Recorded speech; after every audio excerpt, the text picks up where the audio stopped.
Hey, what's up people? This is Jesse Mbogo and welcome to Against All Norms, where we talk about anything and everything concerning our lives. And today we are on our part 2, still trying to ask ourselves and still trying to answer the question, is the church still relevant in the 21st century?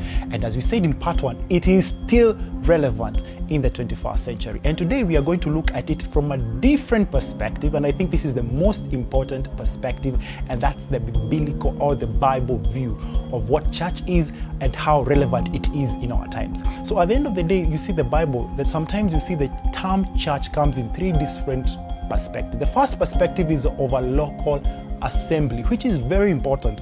The reason why I'm saying this is because when you look at Paul writing his letters, you see that he's addressing a specific church. For example, he addresses a church in Corinth, he addresses a church in Ephesus, he addresses a church in Philippi. Like, at the end of the day, the local assembly is very important because, as I said in part 1, fellowship is important. Fellowship is key at the end of the day. And now in the second view, we see it in a verse that I think it's very important for us to read. It's in 1 Corinthians chapter 15 verse 9. And this is what 1 Corinthians 15 verse 9, it says. This is Paul himself. Paul says, "For I am the least of the apostles and do not even deserve to be called an apostle, because I persecuted the church of God."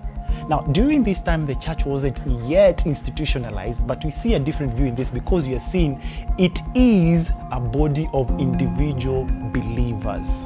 The time Saul at that time, as he was persecuting the church, it was individual believers who trusted in Christ. Now, the third part we see is the part whereby Jesus says something that is very interesting to Peter.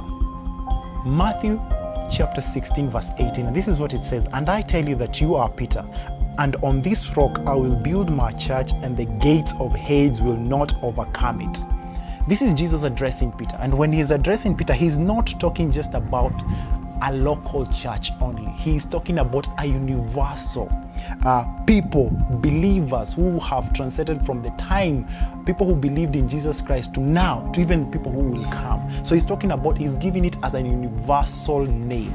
So at the end of the day, when you look at church, it is still important. The local assembly, the places that we go to fellowship together, they are very important.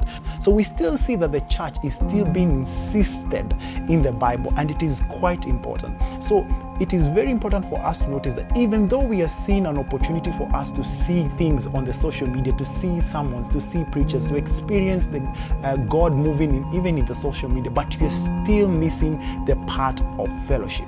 And that is the most important thing. And I believe as we are doing this, when you gather together, where 2 or 3 come together, God is in that place. So that is the reason why I still believe the church is still relevant in the 21st century. I hope to see you on the next one. Peace out.